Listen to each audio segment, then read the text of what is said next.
What's up, ELiens? I'm back again with another video.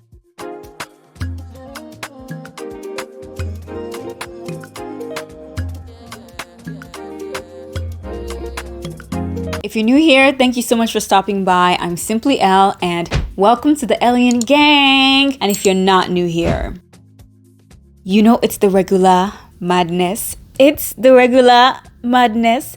Thank you so much for coming back. Today we're going to be talking about Love is Blind Season 8 Episode 10. We're 14 days until the weddings and it begins with Lauren crying because she hasn't seen Dave since their last argument from episode 9. David has basically abandoned Lauren in the Love is Blind apartment to hang out with his friends, but Lauren lets us know that she's willing to stick around because she loves him and she really wants to make things work. We also find out that he texted her at the wee hours of the morning saying that he's going to stay at his apartment and not come back. And the last time that Lauren texted him, it was a green bubble. The green bubble could mean a couple of things. You're texting someone with an Android, the person's phone is dead, or you've been blocked. Later on, Dave comes into the apartment and they continue talking about the ex situation. We learned that Dave went out drinking with his friends and it was so hard because he was enjoying himself and he felt so bad and he was just having such a hard time enjoying himself. After Dave went out to the bar, they ended up at a place called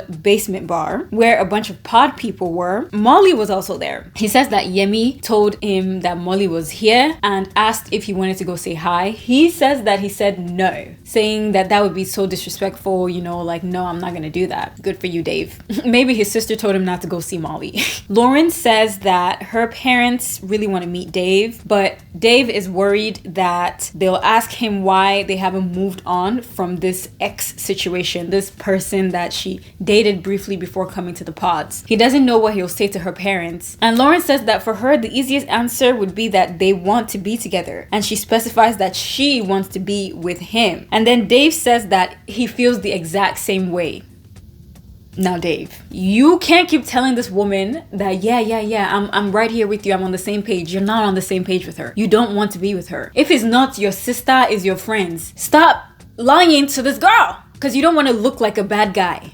His words and his actions are literal, like polar opposites. That scene is over and we are checking in with Monica and Joey, who are meeting with Monica's hating ass sister Nicole. We learned that Nicole is a photographer and she offered to do a photo shoot for them for their engagement as kind of like a peace offering. The pictures come out really nice. They really do. Monica says that she was really angry when addressing the situation with her sister. She says that Joey is really important to her and the sister is gonna have to find a common ground with Joey. After the photo shoot, Nicole admits that she did act out of shock and concern for Monica because, Joey is still a stranger, and she apologizes to Joey because he really did nothing wrong. She admits that he didn't really do anything to warrant how she felt about him. Joey appreciates the apology. I believe he accepts the apology. Then he reiterates that his intentions are pure and asks Nicole if there was anything in particular that rubbed her the wrong way about him. She says it's the energy. You just have such high energy. Miss Nicole, have you seen your sister? Do you know who Monica is when she's not around you? She says that Joey has a lot of energy compared to Monica because Monica is a napper.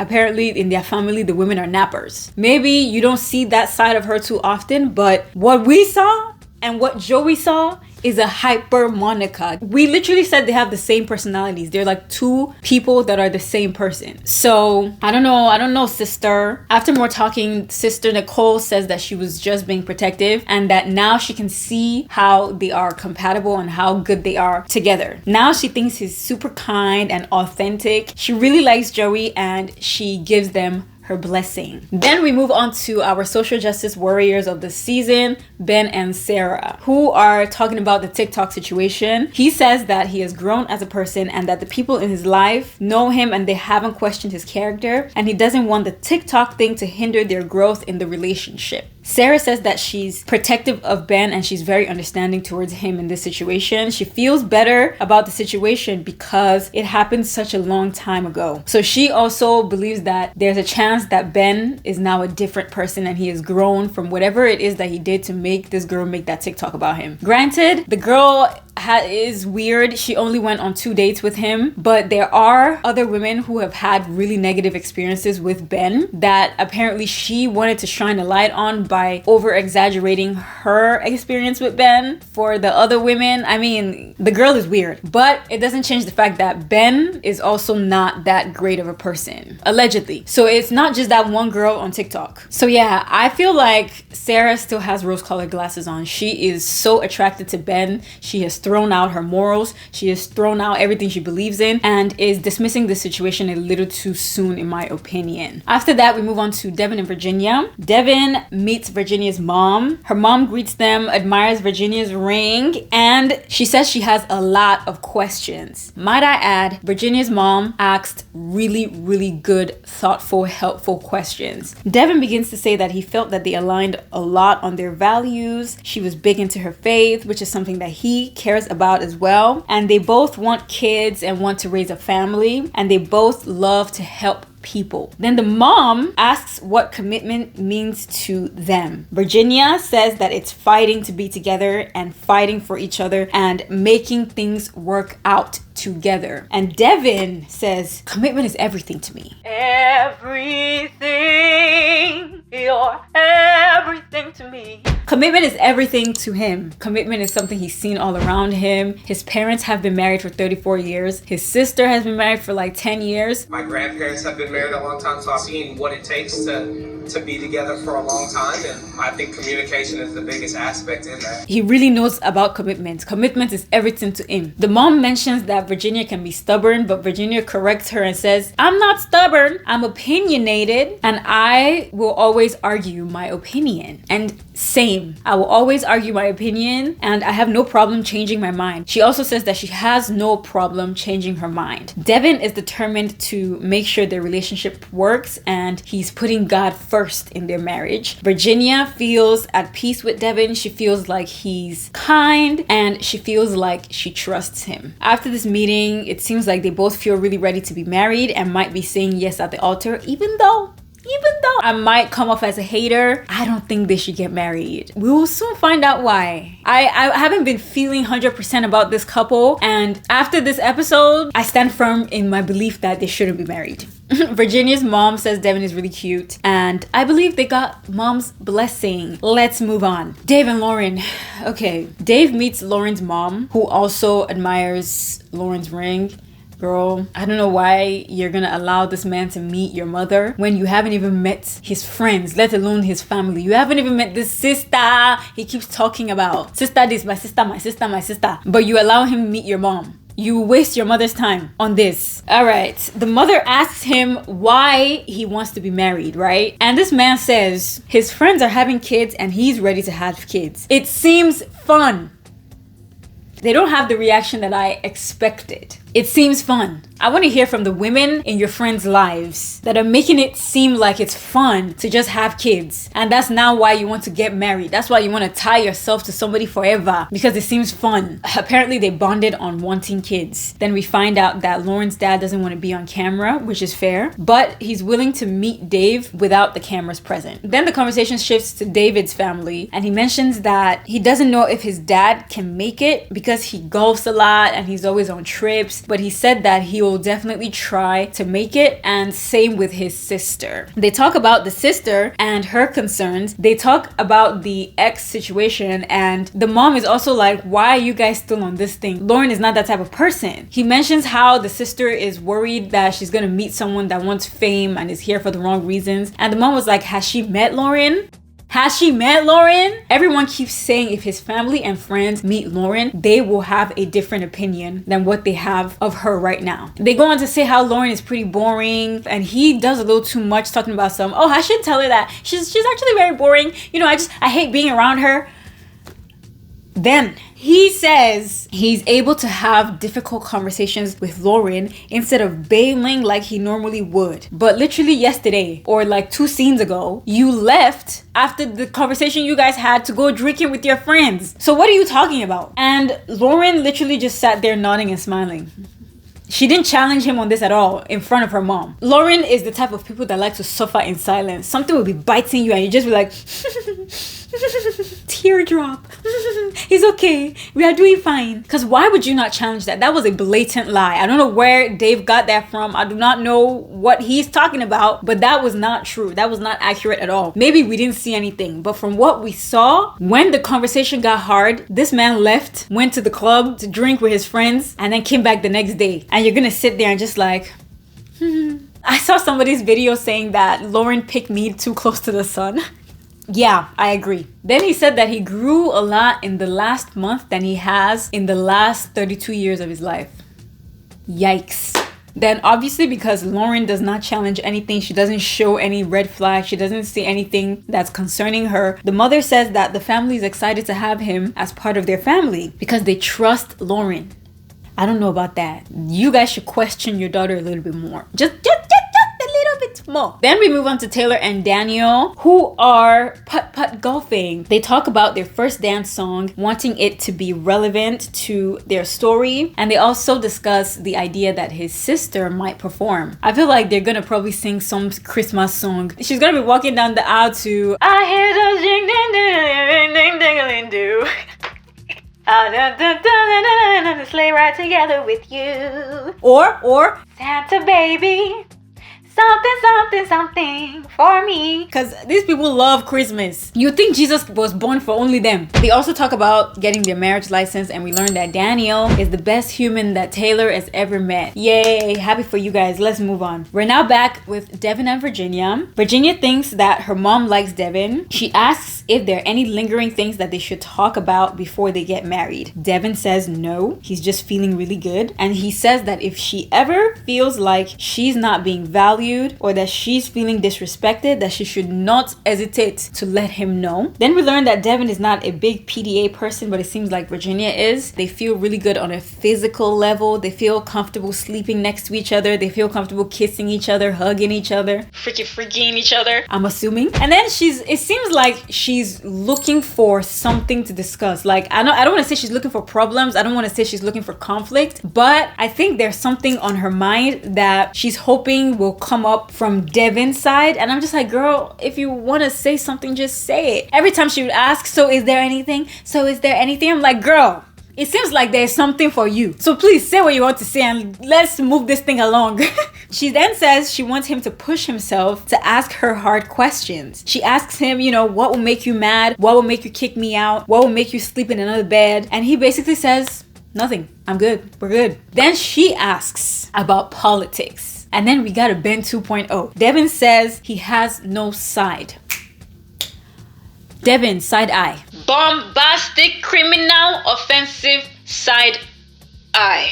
What do you mean you have no stance? Do you know the color of your skin? Just because your mom doesn't mean they don't see you like this.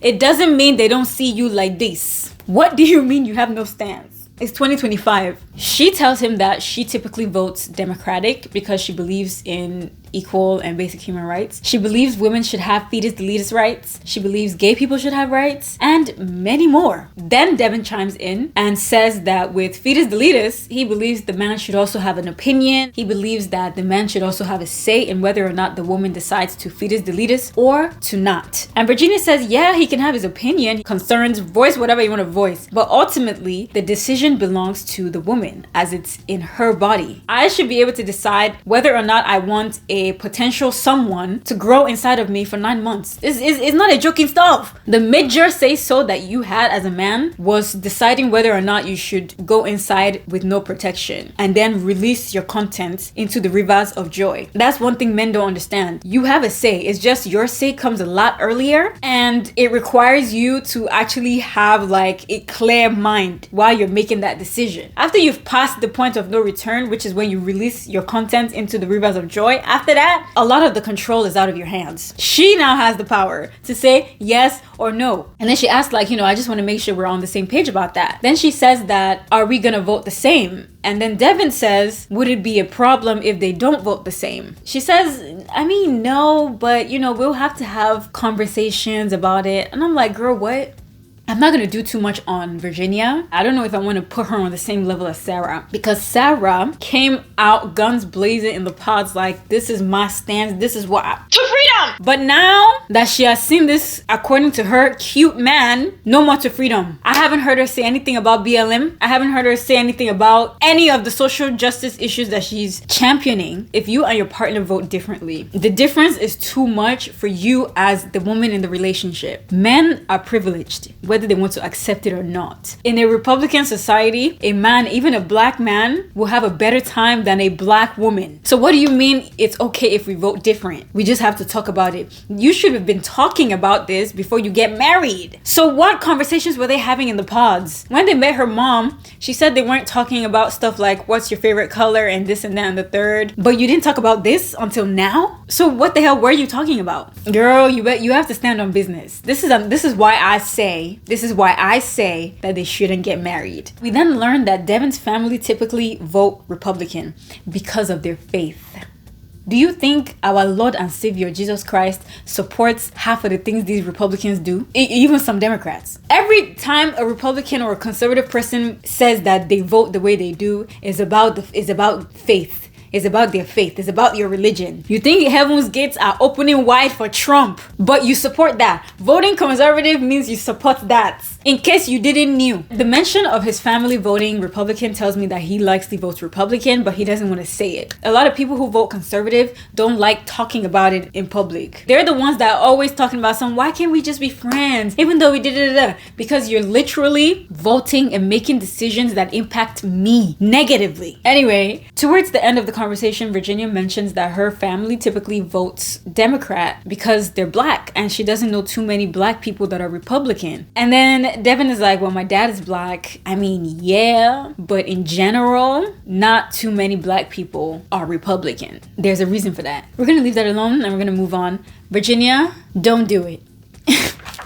Don't do it. It's now 12 days till the wedding, and we are with Sarah and Ben, who is meeting Sarah's sister and her partner, Kelsey. Sarah says that the most stable thing in her life right now is Ben. She says they align a lot on values and beliefs, and they're both really thoughtful. And throughout this whole conversation, I was side-eyeing Sarah. Like, are you serious right now, girl? You align on a lot of things. Like what? They talk about Ben's faith and how he likes to go to church, and how they really talked about equality and people's rights and all of that, and how Sarah couldn't move forward until Ben came and told her that, I really care about equal rights. I care about all these things. I care. And then Ben was like, believing in equal rights shouldn't get in the way of your relationship with God, which, I mean, that's true. Then Sarah's sister is like, okay, but Sarah, you haven't stepped foot in church in like God knows how long. This guy goes to church every day. How are y'all gonna do that? Then Sarah reiterates how she's open to finding a church that's accepting of everyone and accepting of LGBTQIA+. Then Sarah's sister's partner says, scratch that. We don't need nobody accepting us. I'm tired of that word being used as if there's something wrong with us that you have to accept, as if I don't have to accept you every goddamn day. I said, okay. Okay, this woman is who you thought you were. And you see Sarah looking at her like, okay, so what word should I use? Getting a little bit annoyed. And it's like, this your allyship is having K-Lego. Sarah, this your allyship is having K-leg. Right. And I quite frankly don't give a fuck if other people will accept me, because I have to accept you every goddamn day. Right? So it's like, I'm sorry, but I'm not insulting you. What word should I use? No, not you, but like, I hate that. Then Ben says one of the things that they align on is that Sarah is fiscally conservative, but socially liberal. Let me just make sure I got that right. Yeah, fiscally conservative, but socially liberal. I'm just gonna let Kelsey take it. You know what, Kelsey girl, take it from here. You're conservative, like financially, but then liberal socially. You consider yourself fiscally conservative and socially liberal? Yeah. Okay. Yeah. And that's how you align. Yeah. There are things that women experience that men do not in this world and in this country. That how you view and how you go matter. Yes. And there are things that we have to consider that you guys don't. Yeah. But there's people that are fiscally conservative and socially liberal that probably vote differently than you. Right, well, yeah. And that impacts your rights. I think you guys need to have serious conversations about politics because he's in a different privileged bucket than you're in. She says it perfectly. Everything that I was gonna say, that I was thinking when I heard that, she summed it up perfectly. Then Ben leaves the table to get more drinks, and Sarah's sister and her partner tell Sarah, we're not feeling it. They're having a hard time accepting the process. They're having a hard time accepting it. They're having a hard time believing that it's actually real, that these people actually have a connection, because they don't have a connection. Sarah is just lusting after that man for whatever reason. She is just attracted to him physically, and that's it. Then Sarah goes, you know, I look up to you guys. You guys are my family. I really look up to you guys. You guys shaped a lot of my thinking and this and that and the third. So I would really like your blessing. And they say, girl, no. Lisa specifically says, this is not real. Let me tell you right now. This is not real. And I don't know why Sarah keeps saying they align on so many things. They align on so many things. No, you don't. And we haven't seen you address any of the issues that you had with Ben in the pods. All this guy has to do is tell you he agrees with what you believe in. All he has to do is, yes, I agree with what you say. I feel the same way. That's all Ben has to say, and Sarah's good. Sarah is good to keep on going. The way she reacted to Kelsey making the correction of using the word accept makes me feel like Sarah isn't fully cooked in her social justice warrior persona. Like, she's not the activist that she thinks she is. And I really didn't like how she was doing a lot of windmilling for Ben and that relationship. The relationship is not it. You and Ben, not it. Like, seriously, girl, just say you're down bad and that you just like Ben. He's not the man for you. You have not reached your last bus stop. Now we move on to Dave and Lauren, who are going bowling. And we all know that Dave is not okay until he brings up either his sister or his friends. He's like, oh my gosh, my friends would lose it if they see me bowling. Oh my God. I'm just like, okay. Every time that Dave and Lauren are on my screen, I'm just like, here we go again. Then we find out that Dave made his sister believe that he wasn't going to get serious on this show. And now she's basically surprised because he went and fell in love with someone and wants to get married. And all I just had to say to that is, how old are you? You're literally 32. You look like you're like 55. And you act like you're 12. David, what do you mean your sister didn't want you to come, so you made her believe, I'm not gonna get serious. I'm really not gonna get engaged. It's not that serious. So going into the show, you knew that you're not a serious person. You knew that you didn't come here to be serious because your sister didn't want you to be on this show. So you just came to waste people's time. I don't know how Lauren is not, like, what's not clicking, girl? She then says that their relationship would get a lot stronger if she meets his family, his sister, and his friends. And he just finds a way to wiggle out of that. And then he brings up meeting her dad. We found out that him and Lauren's dad met. He says that meeting her dad was a lot for him to handle. And then she says, don't you think me not meeting your sister is a lot for me to handle? He says that he doesn't just introduce anybody to his sister and his family. He doesn't want to waste their time. Bitch, you better be joking. And I'm like, Lauren, what are we doing?